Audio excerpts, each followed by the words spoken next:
Beware the lights that walk by random appellation 468.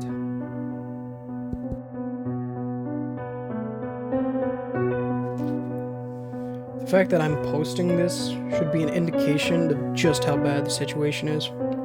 My name is Sean Holland. I'm a sheriff's deputy for Barron County, a small, rural county in southern Ohio. It always amazes me how many people don't seem to know where that is, and even more curious how few maps out there actually show it. I never could really figure out why our little section of the Appalachian foothills has gone unnoticed for so long. It's almost as if the rest of the world has forgotten about it, but for its own part, Barron County seems to neither notice nor care. Ever since the coal company stopped most of its mining operations in the mid-'80s, Barron County hasn't had a lot going for it, other than being a great place to go camping. Still, there are people here, and when you get enough people in an area, it generally equals jobs, which means money, which means crime committed by those who don't want to get a real job against those that do. That vicious cycle is what fuels my job. Even though I dread the calls as much as the next cop on the beat, usually it's either a domestic dispute or a drug overdose, since Barron County seems magnetic to drug dealers, and it can get exhausting at times. You get callous to the demanding, uncooperative families, the repeat offenders who show no shame, and the tight-lipped women with bruises on their faces that couldn't have come from a tumble down the stairs. After a while, you get to where you think you've seen it all. That's where I was in my career, till a few weeks ago. I sat in my car along a lonely stretch of Route 142, a two-lane asphalt road that stretches the length of the county and connects the town of Collinswood in the center to the slightly bigger city of Black Oak in the north. My buddy and de facto partner, James Walker, slouched in his patrol car, parked beside mine, facing the opposite direction so we could talk to each other from our rolled-down driver's windows while we took our lunch break. "So which one?" James chewed on his sandwich, the usual tuna fish and rye combo that he always brought without fail. I grinned and poked at my Tupperware bowl full of barbecued beef. "Andrea for sure." James grunted in friendly mirth. "You and redheads, man." "She's nice," I defended my choice, of which pretty courthouse clerk I'd rather date with my plastic fork poised in the air like a pointer to seem intellectual. Every time I go in there, she has this real big smile on her face, and she doesn't act like she's too busy to talk to me. "And she's smoking hot, right?" James teased, his dark eyebrow raised. "Right." I laughed along with him. Though under my uniform, my heart skipped a beat at the flash memory of Andrea's pretty face framed in crimson locks. Man, she was pretty, and every time I went in the courthouse for an errand, I almost couldn't bring myself to talk to her, as shy as a little kid on a playground. That didn't stop me from volunteering to be the guy who brought our records into the courthouse every Monday, however. And sometimes when I was alone on patrol, I practiced what I'd figured I'd say to her if I ever got the nerve to ask Andrea out. "You like barbecue? I know this great place in Collinswood." "No, that's not it." "Hey, Andrea, how do you feel about Ferris wheels? I'm going to be working the guard shift at the county fair, and I thought..." "Nah, that's no good either."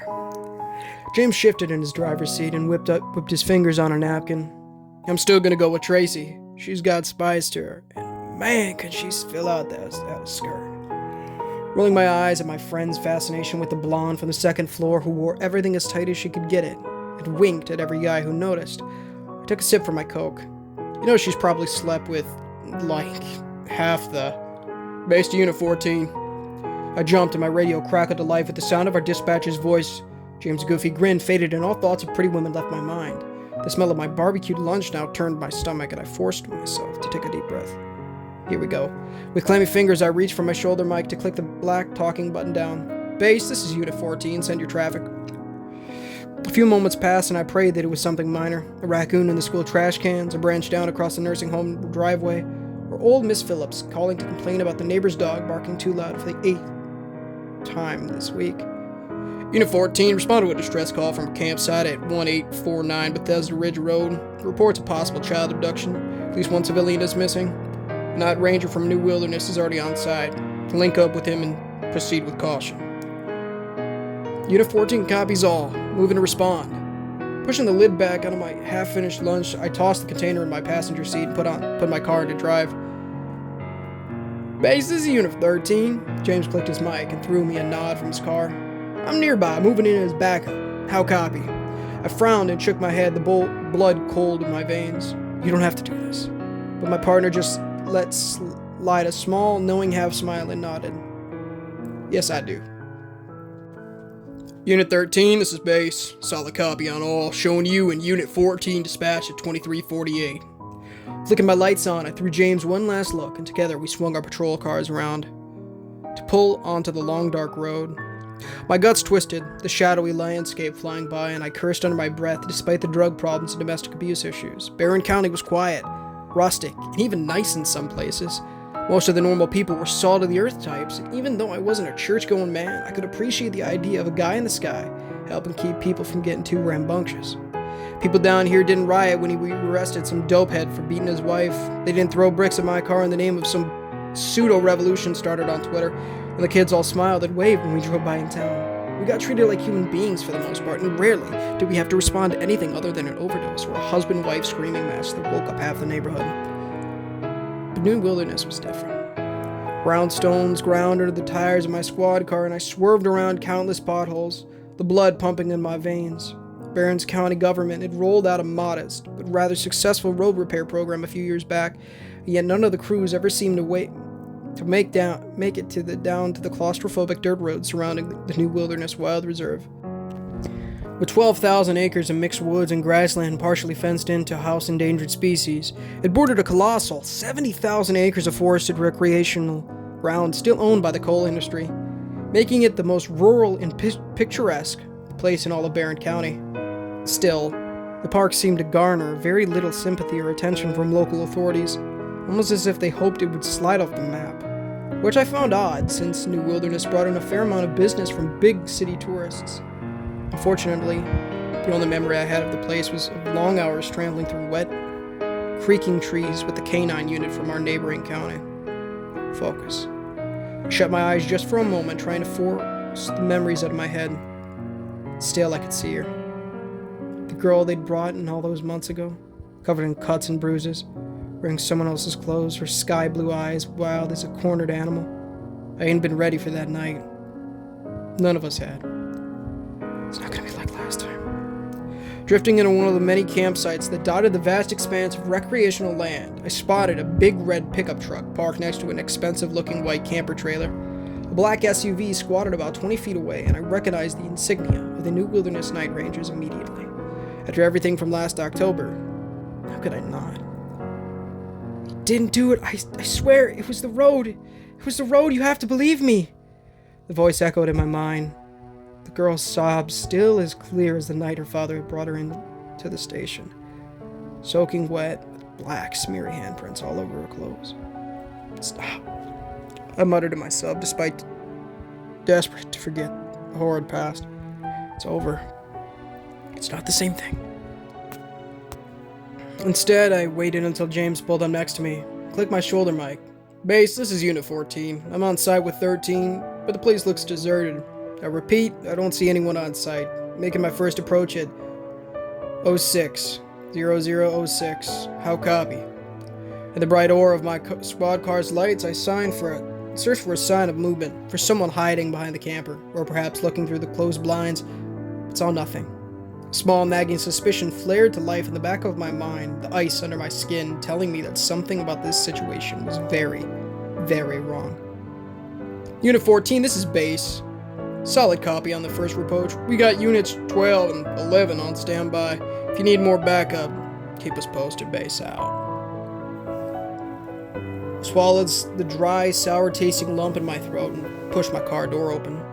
A musky aroma of wet, rotted leaves curled up from the damp ground to tickle my nose, carried on the thickening clouds of cotton-white mist that hung between the murky treetops. This had been a warmer March than usual, at least in the beginning, and the roiling clouds overhead threatened rain with the new temperature front. Mud squished under my shoes, deafening against the tomb-like silence of the nearby forest, as if every stick and stone held its breath in anticipation. Beyond the treetops, 3 white lights blinked sporadically in the distance, likely some kind of cell phone towers or radio antennas. though it was hard to tell from the ground. James appeared at my side in a flash, and we moved almost in sync, flashlights in hand, free arm rigid at our sides, ready to snatch for our tasters. Batons, or, God forbid, our service weapons if necessary. With all the strange things I'd heard about this place, I wasn't sure if I wouldn't skip right to the Glock if things went as bad as my childish imagination suggested they might. Thought the ranger was supposed to meet us here, James muttered, his hand on his gun, eyes scanned the crowded trees beyond the tiny campsite. Cleared my throat to keep my voice from squeaking like a mouse. He was. Let's check the vehicles, then clear the camper. If they're not there, we'll call it in and wait for a bit more backup. Moving closely as a team, James and I made our way to the red pickup truck and black SUV. Both were empty, and we couldn't find any signs of foul play. It was as if the campers, along with the new wilderness ranger, had just up and vanished. At the foot of the metal steps that led up into the camper, I paused and drew my pistol. It weighed cold and heavy in my palm, a deadly reminder of how fast my job could get ugly if I wasn't careful. Behind me came the soft click of James doing the same.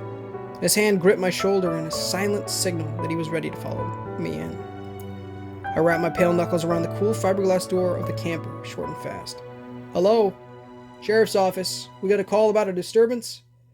Long, tense seconds ticked by, marked only by drum beats of the pulse in my ear. Nothing. Again, I banged on the door, louder this time, in case somehow the occupants were asleep or hard of hearing. Sheriff's office, open up. Is anyone there? Silence. Nothing but the strange, high-pitched creaking of trees in the distance, swaying with the wind. I hate this part. Gripping the door handle, I pushed the button on the small light mounted under the frame of my Glock and shoved. Schluck. The door swung inward about 5 inches and squished to a stop. A strong, coppery stench hit my nostrils, and from underneath the open door came a small trickle of cherry red fluid. I recognized it right away, and it made the already unpleasant situation that much worse. Someone was either hurt or dead, which meant this had just gone from a lost child to an investigation that could go on for weeks on end. If it was anything like the last one, it might not even be solved or recorded. My stomach gurgled in revulsion, but I rammed the door with my shoulder, and at last it gave way. Oh my gosh. Inside the inky, cramped interior of the camper, the walls, ceiling, windows, and floor were covered in spattered chunks of torn viscera. Thick scarlet smeared all over everything. It looked as if someone had been thrown into a jumbo-sized blender and then spewed out with a leaf blower. Bits and pieces of unknown anatomy clawed under my shoe to mix with the sticky Ohio clay from inside. The rank metallic stink of blood hung thick in the air, and I tasted the beginnings of vomit in the back of my throat. But the worst part about it all was the silence. Nothing moved. Not a sound could be heard, as if the place were a kind of shrine to some macabre deity. When I speak, it was a grave scene. James gagged and leaned against the door frame. Dear gosh, what? You could have done this. A bear? If only. I don't think so. I had to shut my eyes and breathe through my mouth to avoid hurling my barbecued beef all over the crime scene. No bear could do this. Coughing and spitting, James steeled himself and pointed his pistol toward the dim interior. Let's clear this and get the heck out of here. I can't keep breathing this crap. We padded slowly through the heckish darkness, our guns raised and every hair on my body stood on end. Fear overwhelmed my disgust, though just barely.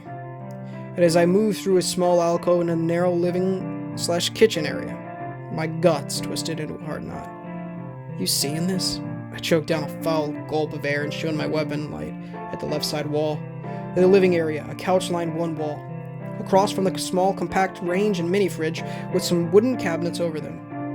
A big, shattered window sat behind the couch to look out into the dark forest beyond and let in what little moonlight filtered through the gloomy, overcast sky. Glass covered the floor, but from what I could tell, it appeared that most of the shards had flown outward, as though someone had leapt headfirst through it. where blood caked the couch, and the bits of glass glued to the floor in sharp crimson lumps. It was the opposite wall, covered in smooth, faux linoleum, that caught my attention. Handprints. Dozens upon dozens of handprints, some big and burly, others small and slender, dotted the wall like some freaky prehistoric cave.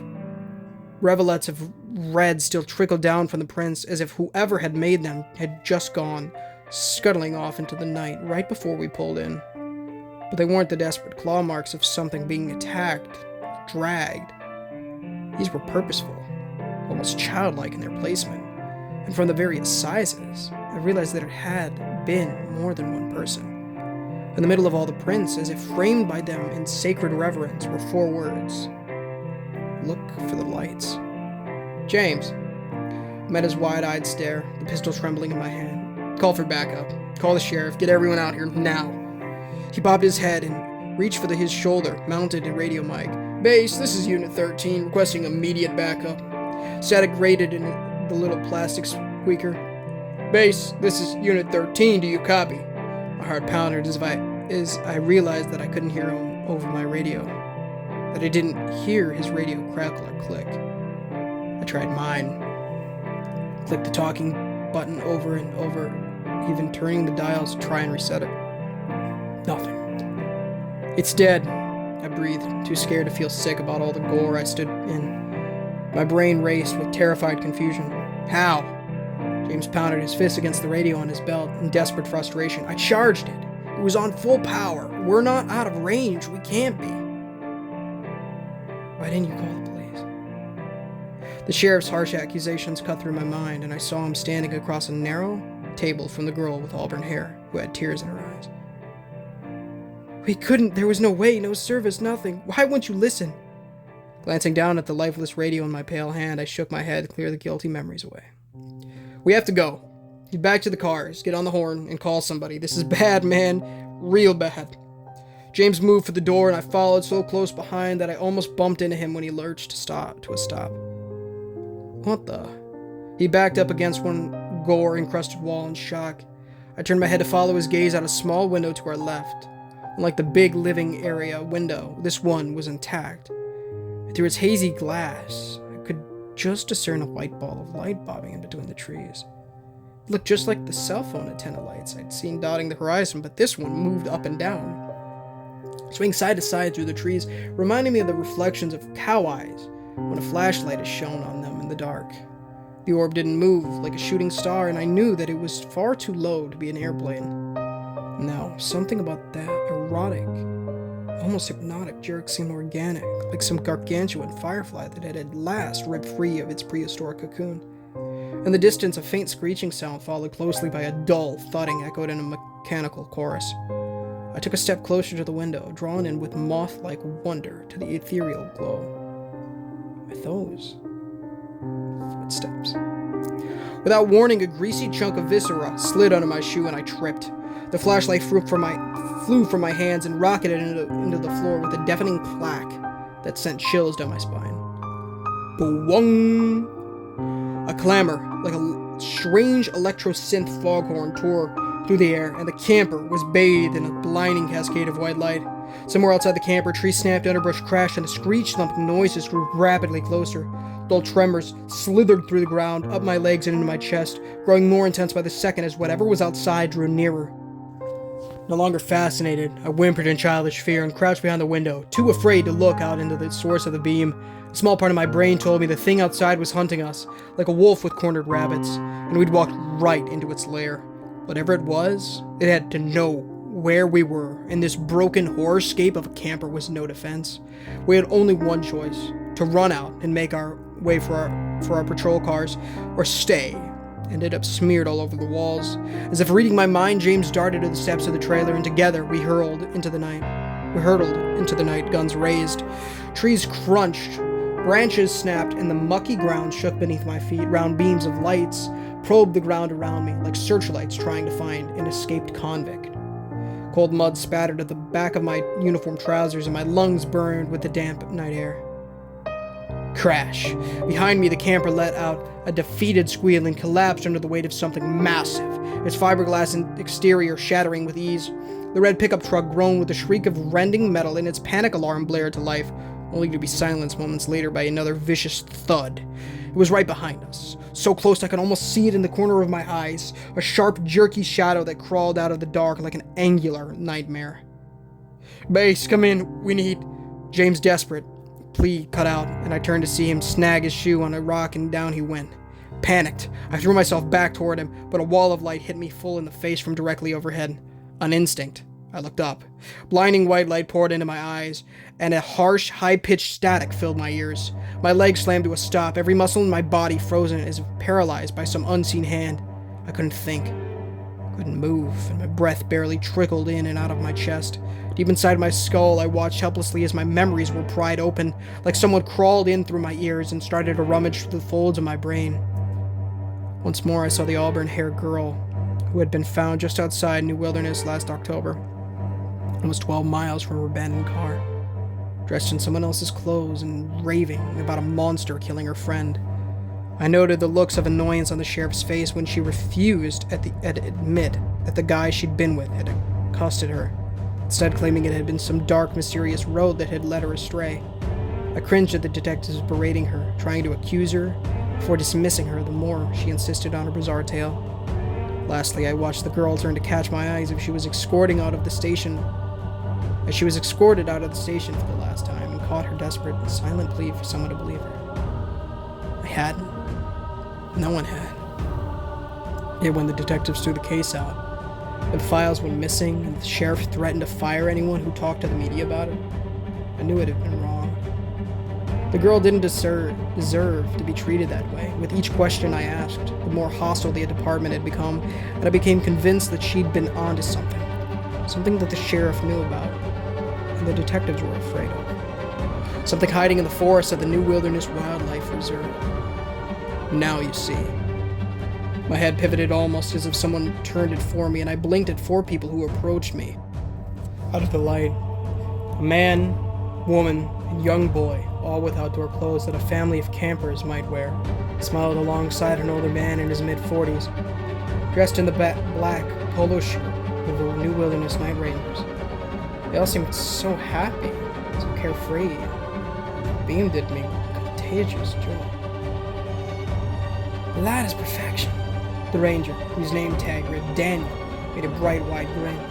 Safety, the woman sighed, her face glowing in the curtains of white light.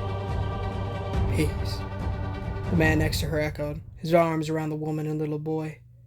Extending his tiny hand out to me, the boy, who looked no older than 8, giggled and beckoned me closer. Come on, come play with us. Perhaps it wouldn't be so bad. The light was nice, warm, and soft.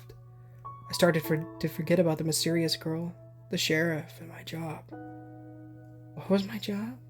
I couldn't remember. Something with cars and lights. A big brick building, a red-haired woman who smiled at me every time I went in, coffee. But nothing like this. No, this was beautiful, safe, perfect. Unable to resist, I let the gun slide from my grip, all 5 fingers outstretched to take the boy's hand.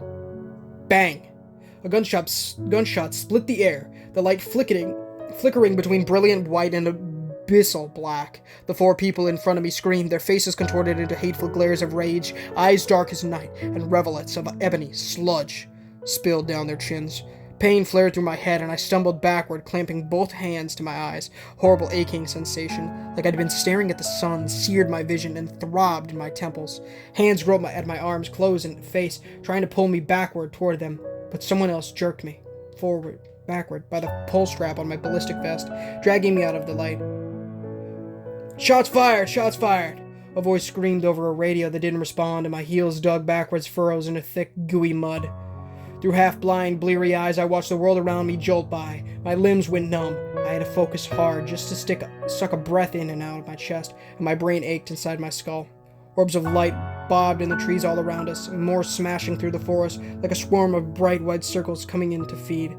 They seemed to be swaying like the gait of someone walking down a sidewalk, but with less fluidity. and more strained, jerky motions. Shaking hands leaned me back against the mud-spattered fender of a patrol car, and I blinked to clear my vision. At last I saw it. The thing stood as tall as the nearby pines, with 8 thin appendages arched in jagged angles like spider legs. In the glow of the patrol car headlights, I stared in shock at cold-rolled steel, not flesh, with snaky veins of braided steel cables that wound their way up the insectoid legs. These connected to a twisted cluster of fused I-beams that almost resembled the nightmarish spinal cord. At the end of this jumbled mass, ringed in 6 fist-sized light bulbs, a white-paned circular signal dish shook back and forth violently, with a single cone-shaped siren protruding beneath. Underneath the dish hung long, bloody fingers hanging broken and torn amongst them. The lights flickered and sputtered from where James' bullet had smashed one of the powerful bulbs, dripping sparks like blood, and it seemed the creature was stunned by the damage it had sustained. A tower. It's a freaking radio tower. With a roar, the patrol car fired to life, and James shoved me into the back seat, my arms and legs tingling with rubbery numbness. My head rested against the window, and I watched with immobile fascination as the entire tree line lit up with more rings of light. Close to 6 of the things crouched just beyond the reach of our headlights. Beneath the first industrial monstrosity, the limp human figures opened their eyes to wave at me, pupils shining moonlight white in the darkness. Their skin was torn, intestines all ripped out, their torsos ragged husks barely supported by a mess of fractured bones. Yet, they didn't seem to be in any pain, and made no attempt to free themselves. They just swung there, by their own bent necks, and waved. They waved. And smiled. James' car lunged away from the scene and back out onto Bethesda Ridge Road. Just before the campsite passed out of view, the strange iron spider arched its signal dish head back and let out a piercing roar that crackled through the air with the tone of an overload synthesizer. Boom! Static hissed through my ears. Hateful voices screamed in my head, and I slid down the backseat of James' car into blackness. I woke up in the hospital at Black Oak, covered in soft white sheets and diagnosed with a severe concussion. Something so simple could explain any of what I'd seen. No one cared to elaborate, but I didn't argue. Thankful to be alive and with a handmade get-well card from Andrea waiting on my nightstand, I didn't want to think about the thing in the woods. I just ate some Jell-O, read Andrea's card 15 times, and got in some nice, medicated, dreamless sleep. By the time James stopped by several hours later, he told me the entire department had turned out to search the campsite, high and low, but found nothing. No destroyed camper, no smashed red pickup truck, not even the black SUV from New Wilderness. A patrol car was found parked in an empty turnoff just across the road from the New Wilderness Wildlife Reserve, with my Glock lying on the grass not 50 yards away. It was as if I'd dreamed the whole thing, with only assurance that it had been real, being my wild-eyed partner sitting in his narrow chair beside my hospital bed. After the hospital released me, I went straight to the station with James to report to the sheriff. Having searched the campsite with the rest of the officers, he didn't believe our story. But when the head of the New Wilderness Security reported one of his rangers missing, along with a vehicle, James and I seemed vindicated at last. That only made things worse. We were both ordered to sign non-disclosure agreements on pain of being fired and prosecuted should we refuse. Anyone who talked about the event outside the department was immediately suspended without pay, which ended up being several people. Both our body cameras and dash cams were confiscated, and neither James nor I ever saw the footage. Everyone who wasn't on the force accepted the sheriff's official narrative that I had been hit by a stray bolt of lightning, which had given me a concussion. And just like that, we were silenced, like the auburn-haired girl. Despite my own predicament, I couldn't sleep very well after that. I kept seeing the girl's tear-streaked face in my dreams, her eyes locked on mine as she walked out of the station on the last day of her case. Unable to deal with it any longer, I took to the internet to search for any evidence as to what happened to her. Apparently, the auburn-haired girl quit her job in the New Wilderness Night Rangers a few weeks ago. But as to when and where she went afterward, no one can tell me. Took hours of searching, but I finally found a series of 3 entries on the site talking about a place called Tarpon Road. The first time I read it, I came close to breaking down in tears, and shame racked me from head to toe, along with a crippling fear. She was right. The auburn-haired girl was telling the truth all along, which meant that what I saw was real. Real and still out there. I don't know if she succeeded in stopping the creature she encountered, but whatever happened, it seems that now the floodgates have been opened. We get calls out to the new wilderness area almost every other night, most of them from the night rangers, begging for armed backup. Strange events now occur both on and off the park, in good weather and bad, as if these things no longer have anything holding them back. 2 of our officers have been suddenly wounded in mysterious attacks, and the sheriff refuses to let us alert the state or federal government about them. James is thinking about quitting, and I'm admittedly on the fence about it. This is spiraling out of control, and yet I don't even know what on earth we're dealing with. I don't think anyone does. If you're reading this, and you live anywhere near Black Oak or Collinswood, pack your bags and run. I don't care how long or how far, just get as far from here as possible. For anyone else who lives outside Barron County, or even outside Ohio, all I can say is keep your ear to the ground and listen for strange reports on the smaller regional news about incidents related to park rangers and police officers in the woods. Most likely anything will be taken down, discredited, or censored to keep the public from panicking, as I suspect the sheriff is trying to do. But if you're quick enough, save or print out the page before it gets removed, and you might just see the truth. The truth that keeps me up at night. The truth that everyone here is too scared to voice out loud. There's something out there, in the forests around the new Wilderness Wildlife Reserve. Whatever it is, it's spreading.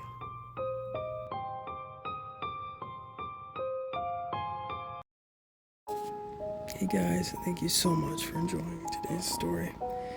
If you did enjoy, please leave a like as it gets across one of people's feeds and helps the channel innumerably, as well as subscribe because we're trying to hit 1,000 subs by the end of the year. Please, of course, repent of your sins and trust in the good Lord Jesus Christ with our might, soul, and strength. Read the Holy Bible that they pray to evangelize people. Make sure all the scripture or in the pinned comment to read the $1,000,000 question to know how to become born again, and also join the Discord. The $1,000,000 question first. Join the Discord, join the streams. And yeah, thanks for watching. Hope you guys are enjoying the Barron County series here. Yeah, it was a random appellation told me. Love you guys, and until next time, just God bless you. This is Ninja Gamer, signing out.